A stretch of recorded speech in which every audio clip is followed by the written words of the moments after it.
धन्यवाद धन्यवाद। ला एक आसन बिछाओ, बैठा दो, आओ बच्चा बैठो।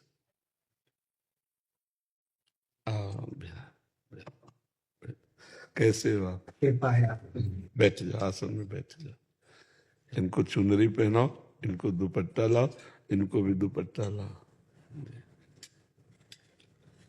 पूज्य गुरुदेव भगवान, अभी भगवान श्रीमन नारायण की प्राण प्रतिष्ठा हो रही है 7 से 10 फरवरी। अच्छा, गौरी गोपाल में। श्री चरणों में। कौन से ठाकुर विराजमान? भगवान श्रीमन नारायण, भगवान श्री सीतारामचंद्र। अच्छा, कोई ठाकुर जी विराजेंगे।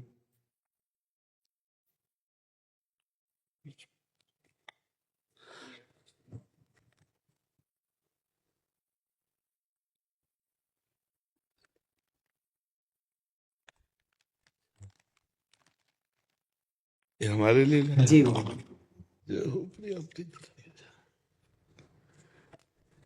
श्री जी को पहले अर्पित कर देना, जाकर के बोलते हैं।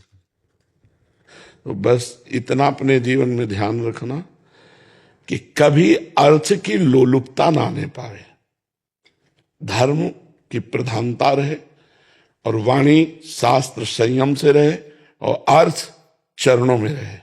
मस्तक पर कभी अर्थ न चढ़ने पावे, अर्थ नहीं, मस्तक तो सिर्फ भगवान के लिए है। अर्थ चरणों में, मस्तक पर भगवान और वाणी में शास्त्र सम्मानित शब्द, तो सदैव विजयी रहोगे। जहां कहीं हमारे अंदर अर्थ की प्रधानता आ जाएगी, दिमाग अर्थमय हो जाएगा, वहां हम हार जाएंगे। संसार में अर्थ ही सब कुछ नहीं होता, एक प्रतिष्ठा भी होती है।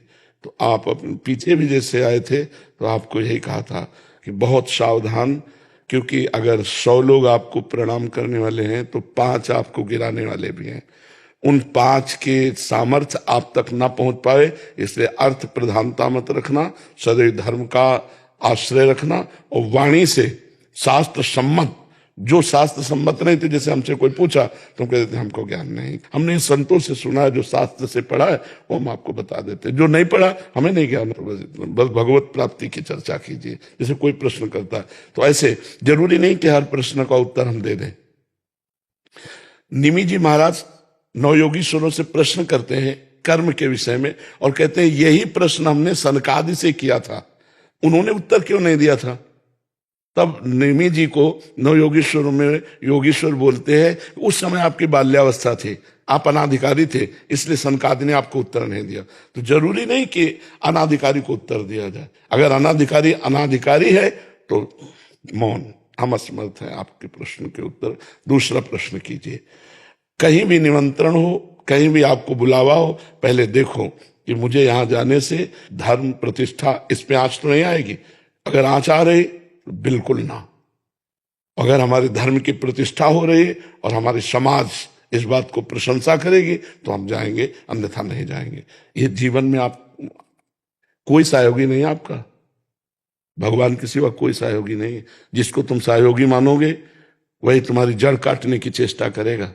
तुमको अपने पैरों के बल खड़ा होना है, भगवान के बल से। हमारी बात एक एक सूत्र समझ लो।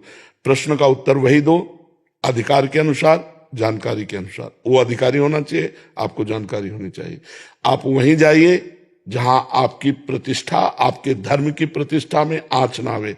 अर्थ उतना भावना कीजिए जितने से सेवा सामग्री सब सुरक्षित चलती रहे, वो भगवान देते रहते हैं। उसके लिए ऐसे करने की जरूरत नहीं। अगर हमारी सात्विक प्रवृत्ति से यश प्रवृत्ति बढ़ रही तो कोई हानि की बात नहीं, लेकिन यदि वो थोड़ा भी गिर करके बढ़ रहा है यश, तो वो यश सम्माननीय नहीं होता। साधु सभा में यश वही सम्माननीय होता है जो धर्म के अनुसार और गौरव के अनुसार बढ़ता है। तो आप गौरववान बनिए और धर्मनिष्ठ बनिए, जो आपके जीवन को आगे और प्रकाशित करे। कोई सहयोगी नहीं, पहला शब्द याद कर लो। जिसे तुम सहयोगी समझ रहे हो वही तुम्हें नीचा दिखाने की कोशिश करेगा।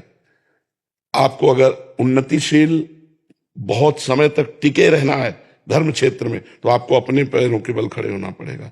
इसके लिए आपको परिपक्व रहना होगा, स्वयं परिपक्व रहना होगा। यश बढ़ने में वर्षों लगते हैं, धूमिल होने में 2 मिनट लगते हैं। 2 मिनट में सब चौपट हो जाता है। इसलिए जो भगवान ने आपको दिया है